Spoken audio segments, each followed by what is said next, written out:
So great. We are recording and we are live. Welcome, everyone. My name is Tom Graham, Frame of Mind, and I am a matchmaker to self. I connect people with themselves and create the space for them to achieve what they want in the world. We're here today. We, the royal we, is Marilyn Anderson, our host, and myself are here with Kajal Darshan. And this is going to be a fun conversation. This is a sweet, sweet topic to me. I've done a lot of things in my life, and one of the biggest things I've done is to raise my child. No higher job to me. And so this is really exciting. Um, so I'll just start with that. And Marilyn, I'm going to go with you don't need an introduction. You're a powerful person. Feel free to unmute and ask questions as you see fit. And we've got a beautiful space here. All right. So, Certainly do. Thank you, Tom, for holding it for us. yes. And awesome. I'm going to be looking around a little bit at my notes just to make sure I get the questions right. And so, Kajal, let me just say, wow, I'm so excited to have you here. And I am got a different document in my face. I'm trying to get the I'm trying to get the right image going here. And there's nothing wrong. So Kajal, tell us a little bit about what your business is. Thank you, Tom. Yeah. So, namaste everyone. And I am from India. I take life skill workshops for children. I am an early childhood educator. So, young children, they are very close to my heart, and I teach them. I want them to be independent. I don't want, you know, people to just completely, ignore their childhood and make them rush. I teach them to do things on their own, just as making bed, uh, making their own breakfast, making a lot of hands-on activities that we do are to develop their fine motor and gross motor skills, which is so important, and help them, in reading, writing at later stage. Yeah. So we do a lot of those things. And for older children, we do financial literacy. We give them training on how to, change the tires. That all those things are so important. They should know. They should be ready with their, how to invest, how to save their money. So lot of things that goes for older children like 10, 12 years, 13 years. And for younger ones, fine motor, gross motor, and emotional intelligence these days. After Corona, I feel children have been struggling with their, how to express themselves, how to accept those emotions, and how parents also should accept. So, a lot of things, yeah, we do. Wow. I just I just have to ask a funny question. Do you teach them anything about internal combustion engines? Not me, we call experts because I am not Okay. expert in everything, but we take them to the workshop. We teach them things that is really necessary, important, because these days children feel it's like, okay, you just have to use the steering wheel and you can drive. Right. Right. Oh, that's so good. And I really got excited when you said you teach them how to change a tire. I'm like, these are life skills that you're offering. and Yes. that's really good. So yeah, that is so good. Um, Thank you. Thank you. yeah. And what I recognize is that my documents snuck away on me, so I just had to get back to the right document. Um, so now what? So this is age specific things because you're not going to give a power tool to a 3-year-old. How do you get that judgment? How do you create that interest and that safe space? It seems like it takes a skill. So there is a lot of, research going behind this. Lot of, government has given a lot of advice. Sorry. No problem. Do you And need water? You can get one. no, I'm fine. Okay. So a lot of research goes behind it. Lot of instructions are given. Lot of data has been released, age-wise, what you can teach, what not. Plus, looking at the skill when the child comes to us, looking at the skill we do. Cool. Cool. So some of the kids, maybe they're very mechanical. They pick up on mechanical things. You might accelerate that. Yes, yes, very much, very much. So even gross motor skills, a child of 3 years old can do, but a child of 11 years old cannot do. So we start teaching that to them. Yeah. Just going sideways a little bit. How does music play into this? Uh, Did I'm curious. Music is an important part of learning. A small child will connect immediately with music, rhythm, and songs. So music plays an important role. What I feel, with jingle you can learn faster, with rhyming words, with rhythm you can learn faster, you can remember fast. So music plays an important role, yes. Oh, Thank you cool. for bringing that up. Oh, Yes. yeah. There's times it's gonna flow. So it's give and take. You got a couple of questions that you gave me, and I come up with some other ones that are fun. Um, so then, how big of an area or where are you located? I am in Navi Mumbai, Oh, India. so in India, Mumbai, there's a lot of people in Mumbai, like more than 1 million. Yes, yes, yes. I don't know. Yes, it's a vast area, and we take workshops with go to preschools or schools, tie up with them. They invite us for workshops, so we give them training. We give training to teachers also how to do these things with children. Yeah. Yes, And then, okay, Mumbai is a big city. yes. I hear of people, so I'm going to be a grandpa. I'm super excited. And so I'm like, oh, cool. Some of the stories I hear, people have to get their kids lined up early. Is there like an early sign up for, do you sign up infants waiting for your program to get to the 3-year-olds? Or how does this scale? Can you? So, yeah. These days it has been happening because of a lot of competitions with good schools. So, yes, people, if you want to, enter a good institution or a school, register early. I mean, there is a rush. There are seats that you don't get.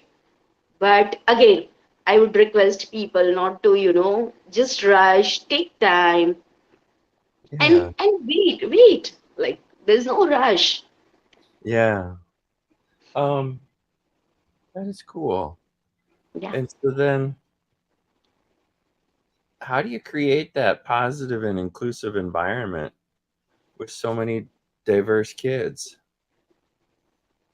Okay. We have special needs children also Yeah. who are super talented, but somewhere they lack behind in the conventional ways. They cannot accept or go with that pace with the conventional children or schools. So for them, we have a different type of, curriculum or activities for them where they come, they do it at their pace, they learn little things that will make them independent for their level, and which will, not hamper their upbringing or, their growth also. Sure. I'm just gonna. I know Marilyn. She's a grandma, and she's been in education, and she's got her heart for kids. What are you hearing in this? What comes to mind for you, Marilyn, that you'd Well, like to get from Kajal? First of all, I was a single parent by the time my daughter was of age to go to kindergarten. And I know what it felt like because there was a French English school within 3 blocks of where we lived. But parents were lining up like from the afternoon before and staying in their lawn chairs overnight. And I didn't have anyone to stay with my child so that I could go and do that. So she didn't wind up in that French English milieu, which I would have liked for her very much. And I know that there are always things, I mean, you can play coulda, woulda, shoulda all day long, and I don't intend to do that.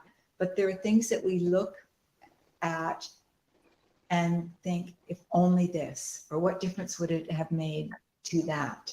Now, my daughter is a mother herself now. I have a 3.5-year-old granddaughter who is absolutely the love of my life, aside from my daughter. And I see in her, because she was born actually on New Year's Eve, December 19. So, the next day we're into COVID year. Like 2 months later, COVID has hit and it changed everything. But my daughter had the good fortune of working in a system that gave her a year's maternity leave.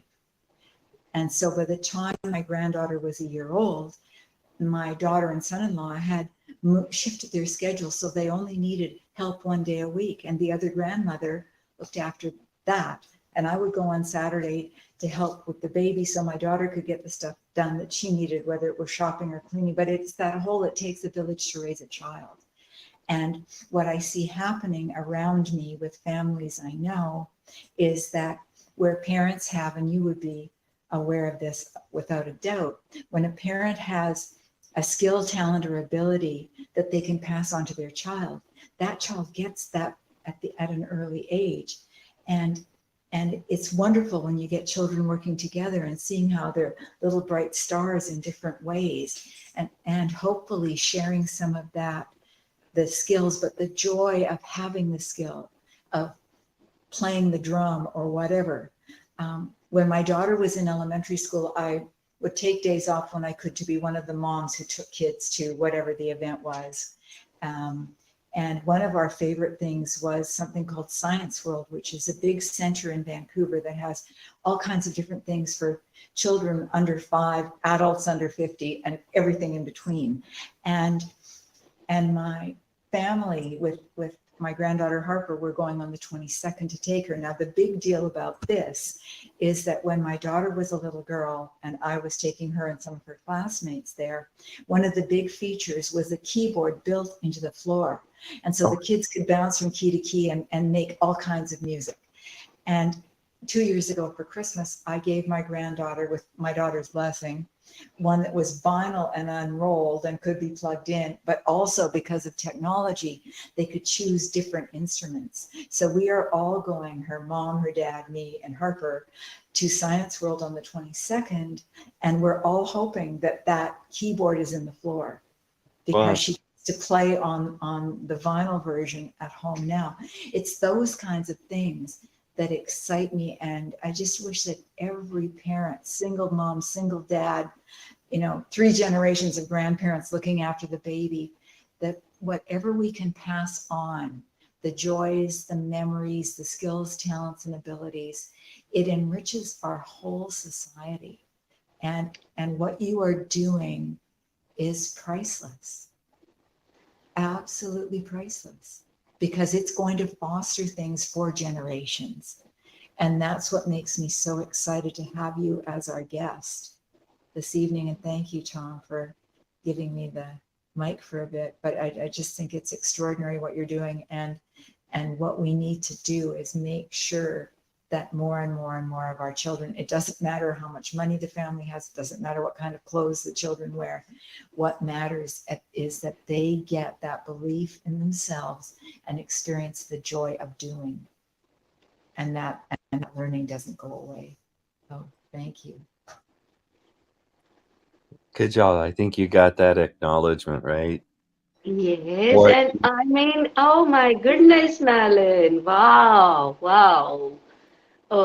Very correctly put also. We all are growing. We all are learning. Mhm. Yes, yes. Yeah. So good. The other thing I love is the multiculturalism. There were a lot of Asian students in my daughter's elementary school, and I can remember taking them through Science World, and the little girls would not call me Mrs. Anderson, they would call me Auntie, because that's what they would do in their culture. And so I would get some very strange looks from people passing by as these little Asian twins would call me Auntie, and they're looking at her thinking, what? Looking at me thinking, what? But what also was wonderful is the amalgamation of things that came out of that. They would come over, we would host Halloween parties at our place. They would do other things at theirs. We would go out for Chinese dinners together, or Indian food. Oh my God, with our neighbors, we were like 8 blocks from what was a central depot for fabulous Indian restaurants in Vancouver at that time.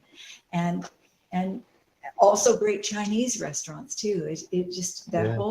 the whole piece of understanding someone else's culture extends beyond, reading a book or recognizing a flag. And I think that the ability for us to share those experiences is priceless. Yeah. So Kajal, we'll just kind of get close to the end here, and do you have anything that you would like to, that ideas you want to share that you haven't had a chance yet to share? And then after that, I'll ask you for the take-home message. Yeah. Uh, like Marilyn said, single parents or working parents, single parents, even if you're not working, I want parents to let children, give them chance to do things on their own, allow them to do things on their own at home. At times we underestimate these kids, as especially in India. I have seen in Asian countries, I think parents tend to do everything for their children. They don't allow them to do things. So please allow them to do things, like making their bed, making their breakfast, uh, even learning how to tie the shoelace. It is so important for their fingers, kneading the dough, all those little things, how to dry your clothes, how to do laundry. So please allow your children to do all these things. uh, as soon as they start, they are ready to do it. Please allow them to do. That will this goes for special needs children also. It will help them be independent, and it will give them a feeling of, I am capable of something. I am given a chance to, acknowledge my skills. So please allow them. So good. Thank you, Kajal. Thank you. Um, awesome. So any parting words I'll give you the last chance. Yes, one message that I would like to say is, please parents, let your children grow. Do not rush them. Let them live their childhood. Yeah, beautiful. Thank you so much. And with that, we'll close this out. Kajal, thank you so much for being here. Thank you for having Thank me. you. And thank Yeah, you, Tom, for being such a fabulous host. Yes, Tom. Thank you, Tom. you're welcome.